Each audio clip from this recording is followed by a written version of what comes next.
Oh, I was just, well, anyhow, just saying that, so there's so much opposition. But somehow I feel that Baba maybe really souped it up, in my case.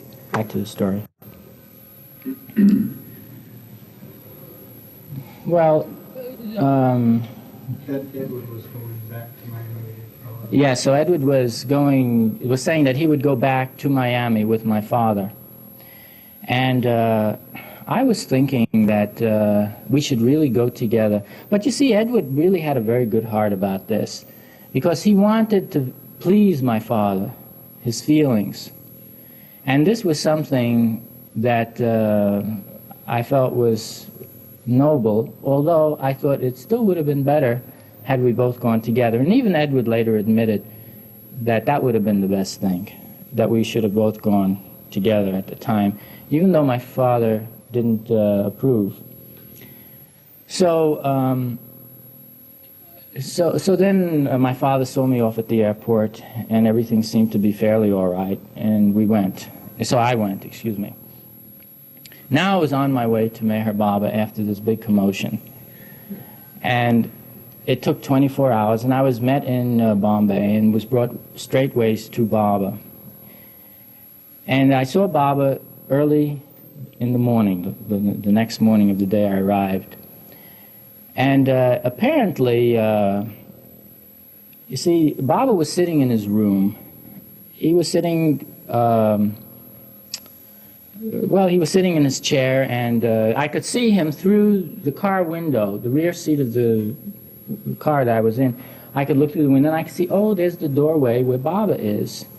And I could see Baba inside, and he was looking out, and he was smiling. And he was motioning like this for me to come over. So I got up, and I ran out, shot on over to where Baba was. And the first thing he did is he gave me a big hug and embrace, and then he kissed me on both my cheeks, and he had me sit next to him. He was sitting in his chair, and there was about 15 or so of his close ones with him at the time, and they were just, watching everything and people under his guidance. So I sat down, and then Baba turned to me. The first thing he said, "Where is Edward?" So I said, "Baba," briefly I told him what had happened, that Edward couldn't come because my father tried to stop us, and then my brother decided that he would ease my father's feelings by going back with him. And then I just went on myself then.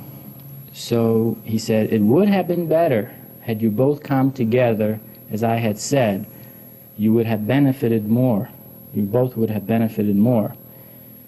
But," he said, "now I want you to send Edward a telegram, and you tell him that he will benefit just as much as you will, and that I will be with him.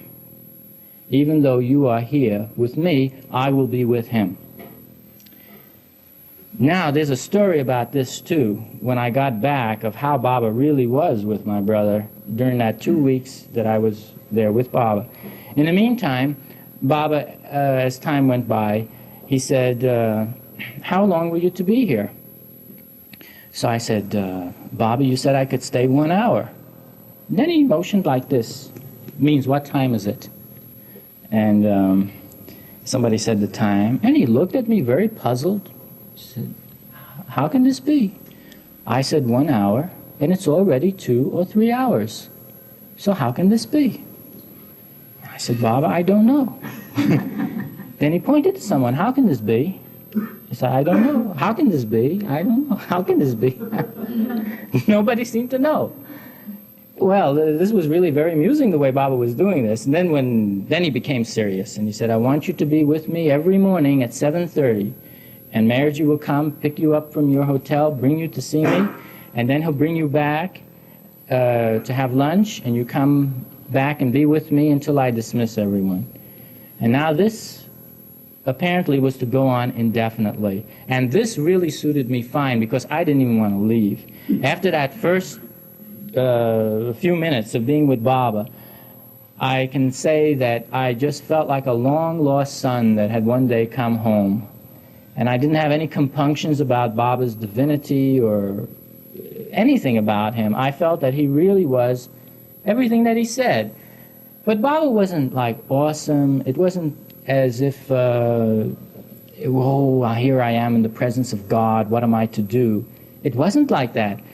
Baba wanted people to be natural, to be their normal self, but with the remembrance and the awareness in their mind that he was God, you see. That he could play with you, he could laugh with you, he could be with you, he could advise you, he could tell you the future if he wanted to. I'm not saying he just did things like that, but sometimes he made you know things, what was to come. And various other things, different things that he did. But always where you maintain the respect of who he was, but you should also be yourself, and not to try to be pious or a saint, or to be something that you're really not. If you're not a saint, you can't try to be a saint. You should just be yourself. And all a person could do in Baba's presence was just to surrender themselves, their weaknesses and their strengths. People don't often think about surrendering their strengths, but that is as much a part of your limitations as your weaknesses. The truth is that you have to find your real self. And that's all Baba gave importance to. And to love as the means through which this is done. So Baba was most loving. He was most kind and most compassionate. Just as you hear about Jesus, how meek and loving and wonderful a person he was with those that were with him, and yet how wise he was. And with Buddha, how his enlightenment and his compassion. Well, you could see that these qualities of love and truth were just constantly and continuously ever present around Baba. The fact of his divinity was always there, though it need never be spoken even. I mean, just his presence was enough. You could experience it and feel it yourself. So I felt it like that, and I just felt that this is where I wanted to stay now. Now I didn't want to go home at all. I didn't want to return back. I wanted to stay with Baba and live with him. And I was wondering whether this would be possible for me to do. Then Baba asked, one day he asked, is there any questions? Does anyone have a question? So I thought, well, I don't really have any question. But then he kept asking everybody, he repeated that a couple of times, and no one raised their hand. Then he turned to me and he said, Irwin, do you have a question? So then I thought, well, if I have only one question to ask, what should this question be? There should be one question that answers every single question that there ever could be asked. I didn't know what that question was. So then I remembered again reading something of Baba's, and he said, the one who asks for my love will be the chosen one. This was something that Baba had once said. So immediately I said, Baba, can I have all your love? I thought, yeah, that's a question, that's a good one.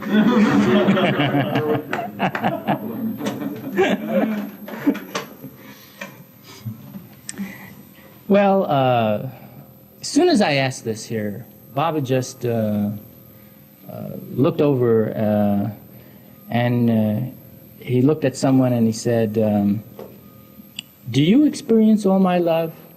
I said, no, Baba. I said, do you? No. Do you? Each one. Everyone said no. Then he turned to me and he said, why should I give you my love? Why shouldn't I give it to him or to her? Why should it be you? So I said, Baba, I would like you give your love to whomever you want to, but I want to experience it too. So then he picked up a jar, which was on the table next to him, and he just held it up like this, and he motioned around it like this here. He said, I am the ocean of love, and you are within the confines of this jar of ignorance, this jar. But there's a lid on the jar. And even though I am the almighty ocean itself, as long as the lid remains on this jar, the ocean cannot enter. So it is simple. Remove the lid, and automatically the ocean of love that I am will enter in, and you will become that. You will experience me as I am and see yourself as that. So Baba, but just then somebody else came in, and then the topic changed. Well, then a different thing happened. Baba, I don't remember which day this occurred on now, but we were all sitting in front of Baba, and Baba suddenly asked for everyone to leave. So I went in, so I was getting up to leave, but Baba motioned, no, I should stay. So everybody got up and they began to go out. And then I was all alone with Baba. So Baba said, he looked at me straight in my eyes. See, I was sitting on the carpet and he was sitting in his chair. And he just looked straight at me and he said, do you believe that I am the avatar? And I nodded, yes. And then he motioned to speak up. So I said, yes. Then he said, are you ready to obey? And I said, yes. And then he said, if I were to ask you to walk about the streets of Ahmednagar, the city there, completely naked, would you do it? So I said, yes. And then he said, and what if I were to ask you to eat food that you didn't like? Would you eat the food? And I said, yes. And then he said, and if I were to ask you to cut your head off for me, would you even be willing to do that? And I said, yes. And I was thinking, now I'm going to say yes to anything he wants, because I felt if he really is God, he's going to get what he wants out of me, whatever it may be. I'm going to do it. And I felt it was something of a test. Well, Baba didn't say anything further. He just, okay. People were brought in. Little was I to know that the next day, one of these things would actually come about. So the next day, Baba was invited to this little girl's orphanage, in which he was asked to give his blessings to the children and to the teachers. So Baba did, he went there, and we all went there, and he embraced everybody, all the children and teachers. In the meantime, they passed out some of these candies, you see, these little round candies. And so I took one. That is the orphanage that passed it out. So I took one and I took a bite out of it. And boy, I tell you, this was one of the worst things that I ever tasted in my life, this candy. And I'm standing right behind Baba. And I'm thinking in my mind, what if Baba just turns around and says to eat it? You know, just, I mean, I'm just imaging this in my mind, thinking of what Baba said the day before, that what if I asked you to eat something that you wouldn't like? Would you be able to do it? And this was like such a simple thing, but you don't know how bad this thing tasted. I couldn't believe that they would actually pass this around and call it candy.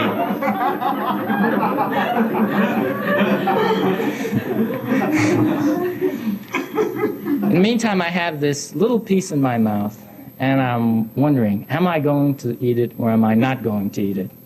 And I'm thinking, well, if Baba turns around and says to eat it, then I'll do it, somehow. Somehow, I didn't know how, but I'd try. And on the other hand, if he didn't, then I wasn't going to do it. I didn't have to make up an order from Baba. So I took it out, and I didn't eat it. And I thought that was the end of the incident, but it wasn't. 1 year later, it picks up. This time my brother and I had both gone again to see Baba. And we were about now to leave back to the States. So this lady comes with a tray of candies. And normally Baba would give candy out. He always did, and it was as prasad, and it was really good. It was tasted just like candy is supposed to. So I took one of them, And I see, oh, it looks round, just like the year before. I had told my brother about this. I said, Edward, why don't you taste this candy and see?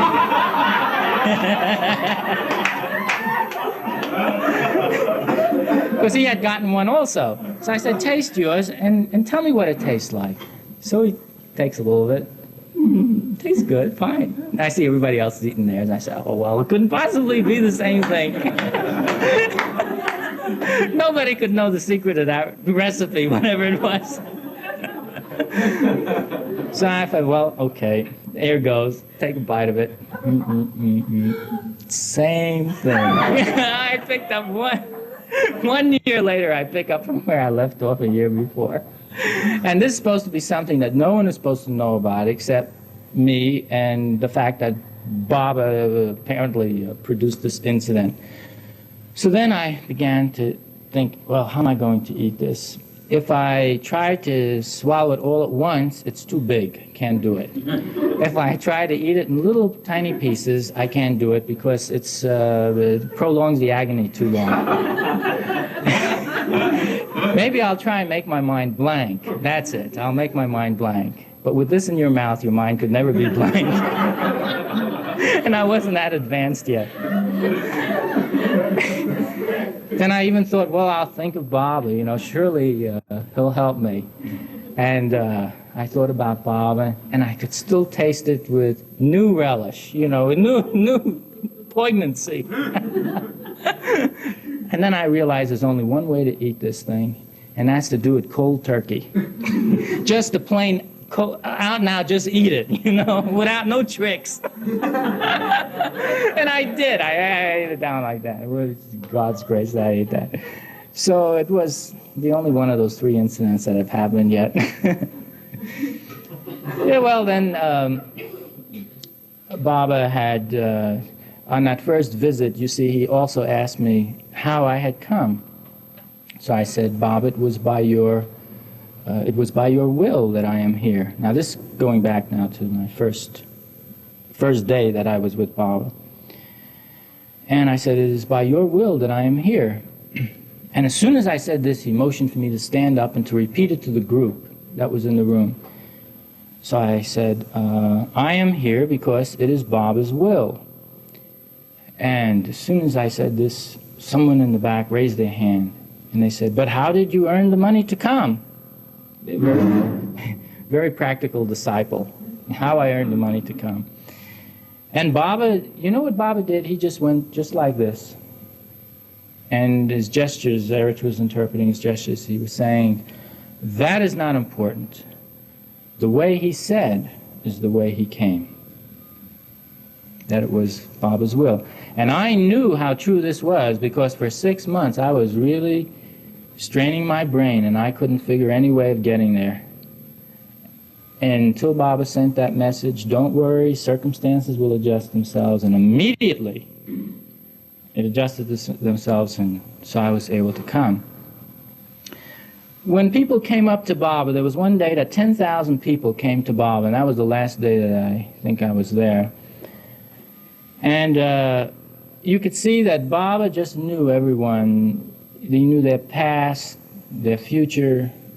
He knew them from the time they came into existence as an entity, ages and ages ago, as to how they even came up to human form, that they could stand in front of him as a human being, and all that they'd ever have to pass through in order to one day realize him as God and realize themselves as being that same infinite God. You could just see Baba had the whole sketch of that person right before him. The mind of the person was an open book. The heart of a person was an open book. There were no secrets in front of Baba.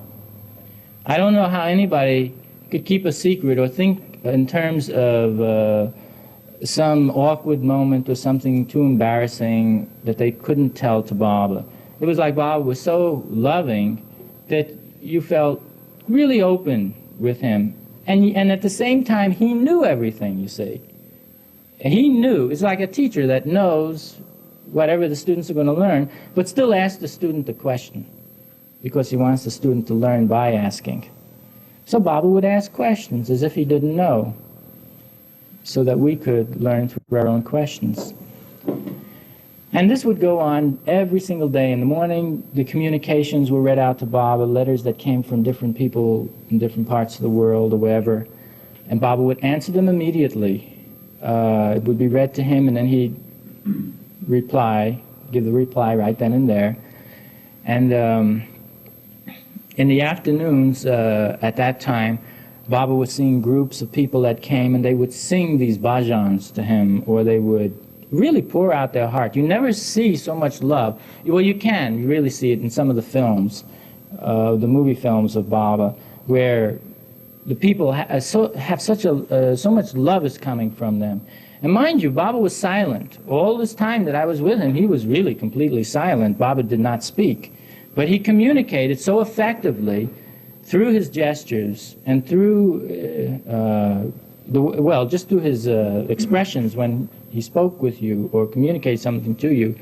And Erich would interpret his gestures. And after a while, you forgot even that Erich was speaking. It was like it was all coming from Baba. And it was naturally originating from Baba. And this was just, but there was so much grace and simplicity and just wonderful, just wonderful. That's why people would always be so magnetically drawn to him, just out of the love. You see, people weren't coming for anything but the love, because Baba wasn't giving them anything else. You know, I'm drying up and I'm running, and I don't know how you can listen so much either.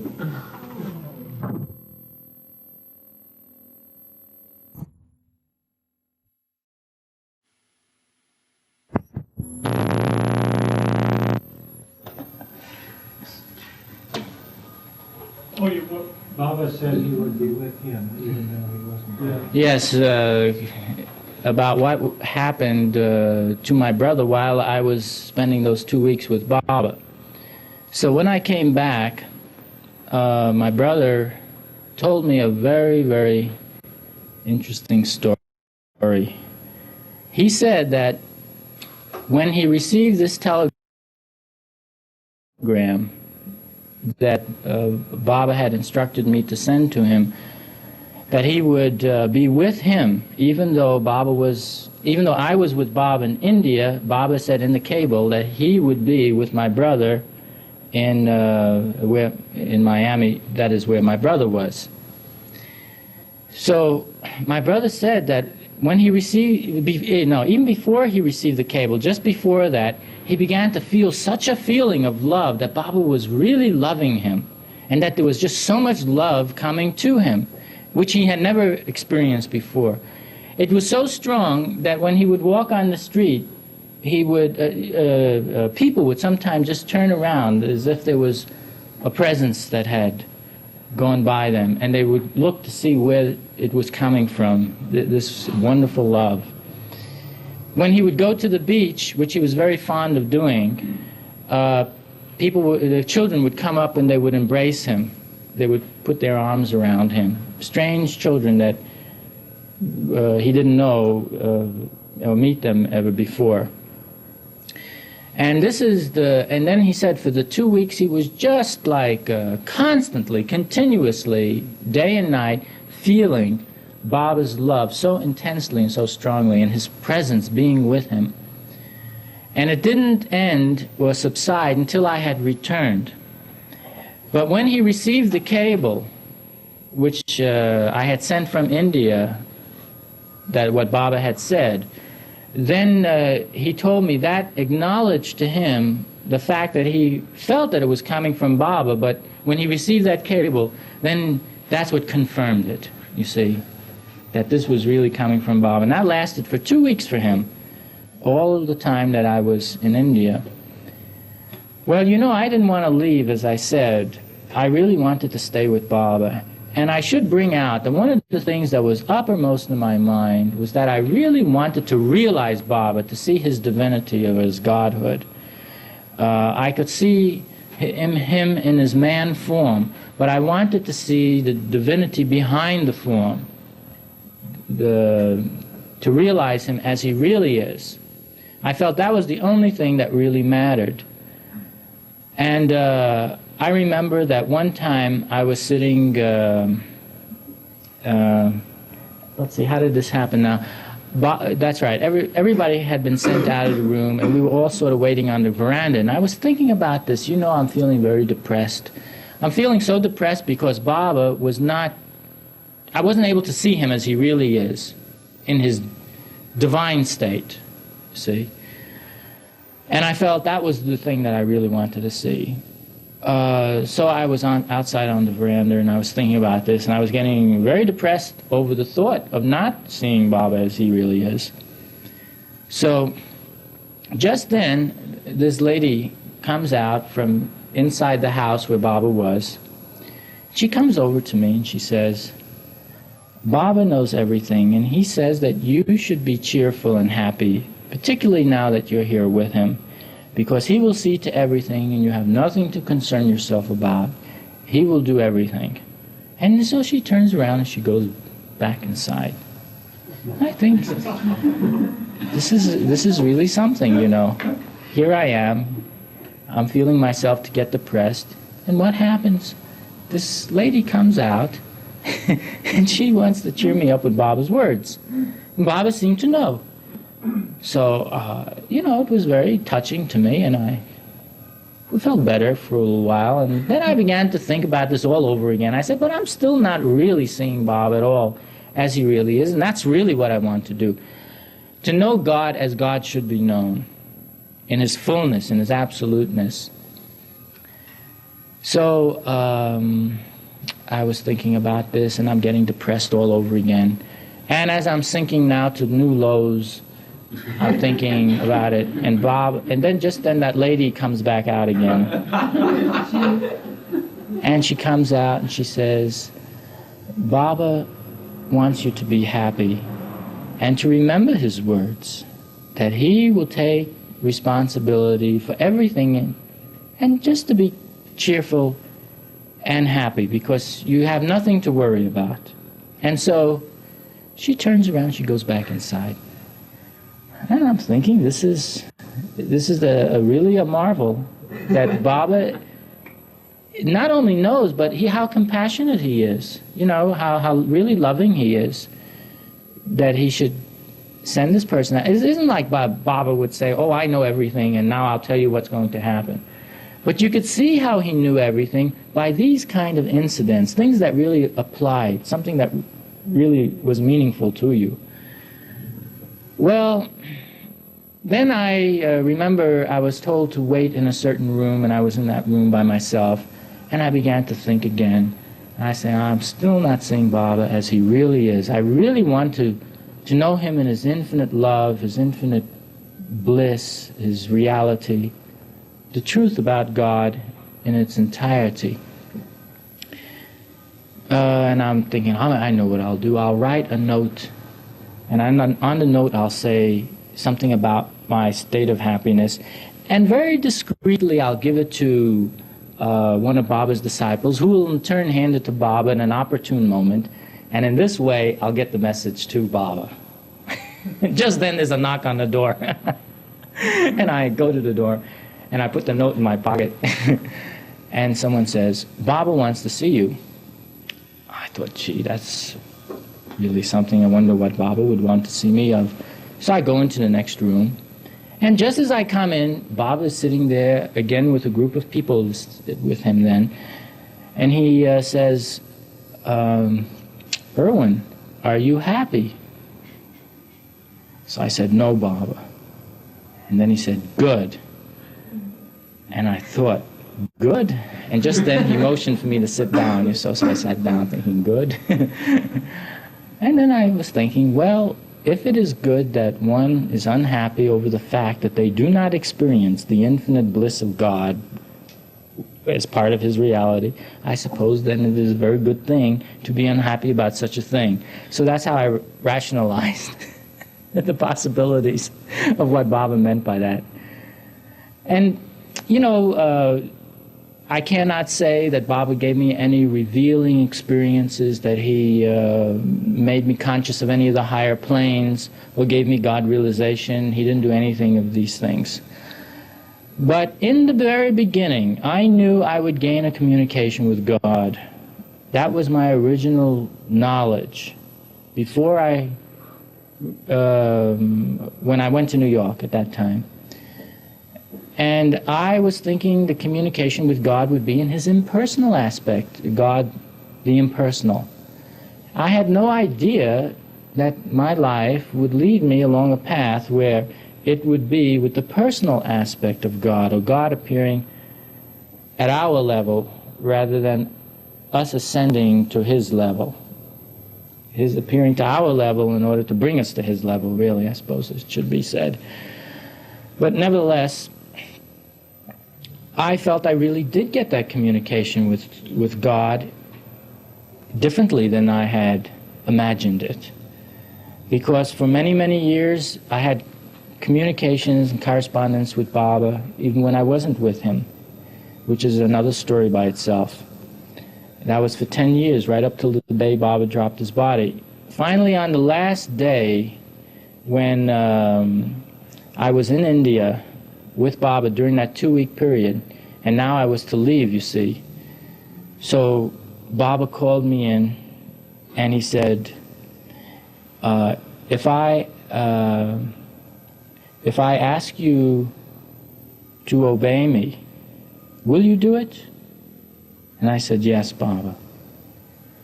Then he said, what if I ask you to return back to the States in obedience to me? Would you do that? So I said, yes, Baba. He said, then I want you to leave immediately, to return back and to carry out my instructions. And he said, remember this, distance means nothing to me. Time and space are no barriers for me. I will be with you wherever you are. So you don't worry, you be happy and cheerful. And just remember that I am always with you. And so then he embraced me. Bob embraced me. And I remember I stepped back. And you know, then I really had a very strange thing that happened. I felt like my hands were dripping. The sensation you get when your hands are very wet and they're dripping. Well, that's exactly the sensation I had, but very heavily so. And I even had to look at my hands to see if they were really dripping, which they weren't.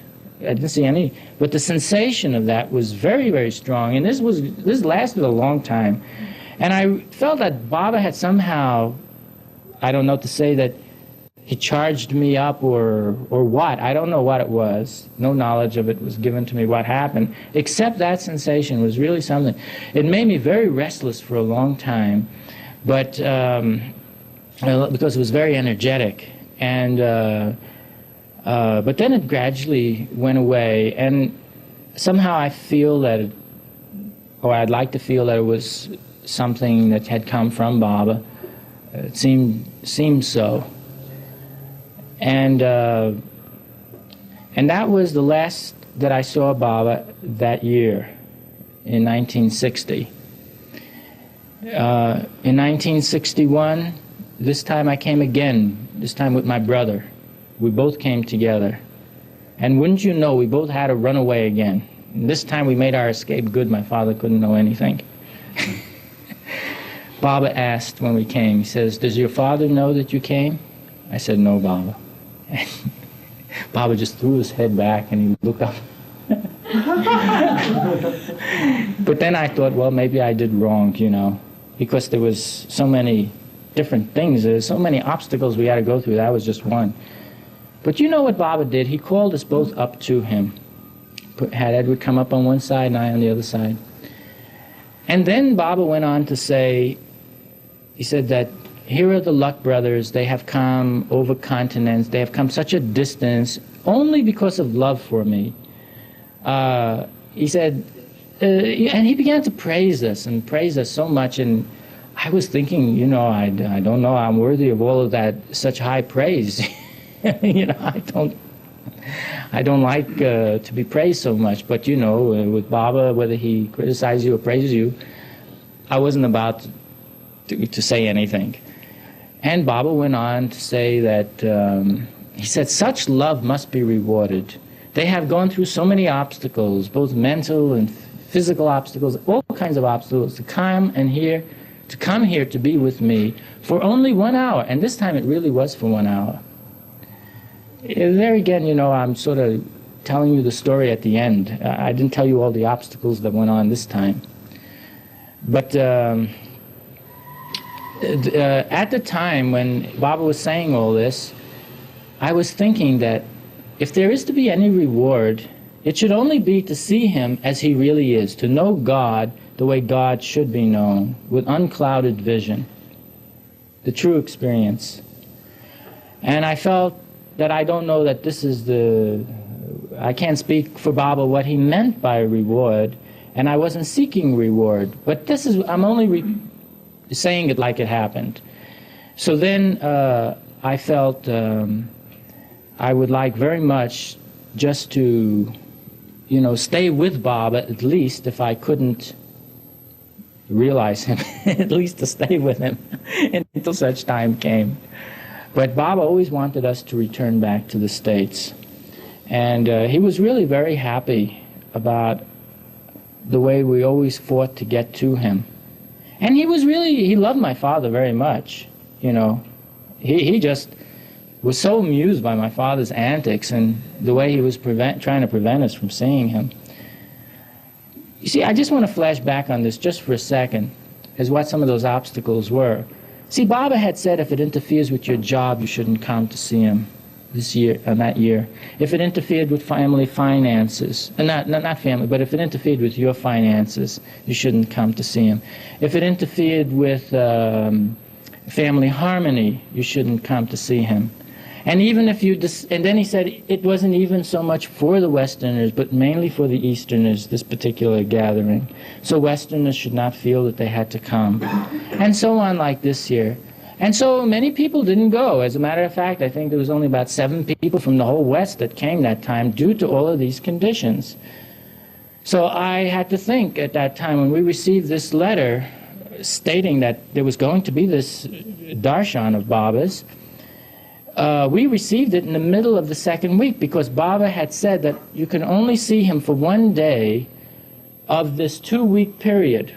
And even on that 1 day, you could only see him for 1 hour of that day. So you could see him for any 1 day of the 2-week period for 1 hour only. And so then if anyone wanted to come with these conditions, you could do so. Well, my brother and I sat down very quickly and we said, well, no, okay. Baba didn't say that a Westerner couldn't come. He only said that it wasn't so much for Western, but Westerner, he didn't say couldn't come, so we'll take the benefit of the doubt and go. Then he also said that if it interfered with the family finances. So I thought, well then, if what is money for if it isn't to help you to develop yourself, to somehow gain spiritual insight or realize God? And if money can be used for this, then certainly it's not harmful. And so I felt, well, okay, in this condition it would be all right with that way of thinking, because my father didn't want me to go. Then he said if it interfered with your job, you shouldn't come. And I was working with my dad, you see. My father, as I said, didn't want me to go. So I thought, well, what is my job on earth if it isn't to find and know God? While everyone, or not everyone, but most of us are conditioned to thinking that our job is the work that we do every day, and then one day we die and we don't do that work anyhow. So the real job on earth, what you're born for, I felt, was to find the truth about God and yourself and everything.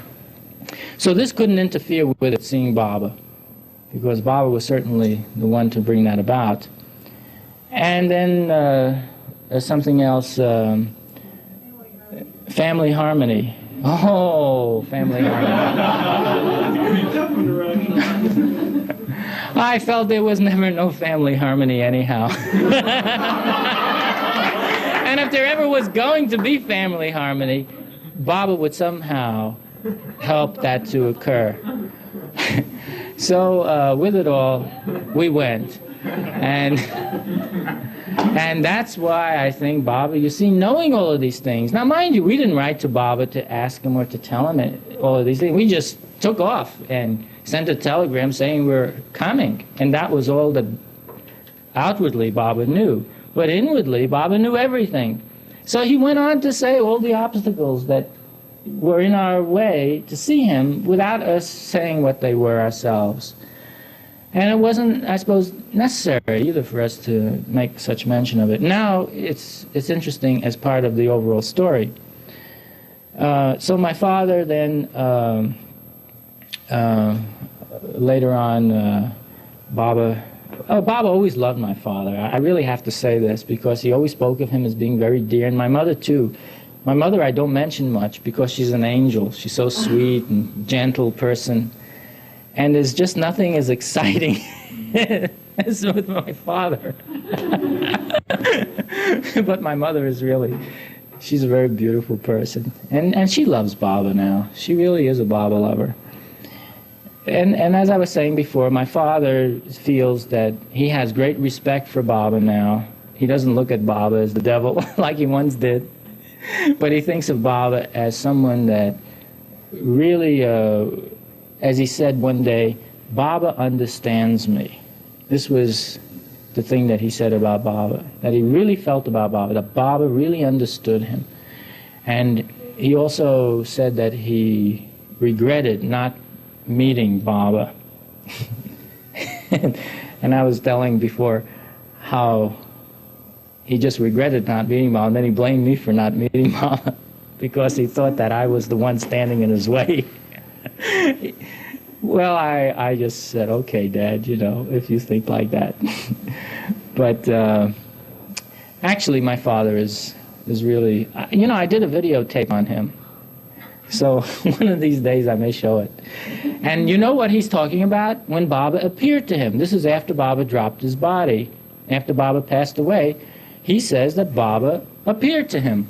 Not once, but 2 times. And he didn't expect me to believe it at all, and he said he doesn't expect anybody to believe it, because if anyone told him such a story, he'd never believe it.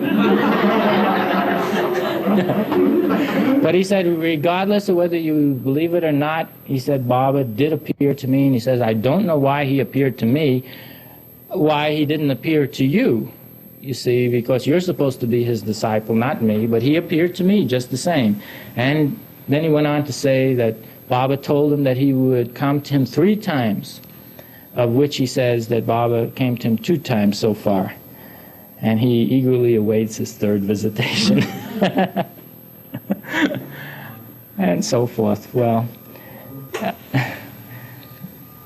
that's, yes. Anybody want to, huh? Anybody want to ask Do you have something? time to tell about the details of the second trip, the obstacles that you had to get through? The obstacles? You know, like fleeing the country? On the second trip? Oh, well, you see, the second time when we left, we just didn't say anything, period. We just disappeared one day, that was all. Just disappeared. And even then, I think my father realized after a night or 2, a couple of nights, that we had gone, you know, that we had left. And we must have gone to India, but he had already exhausted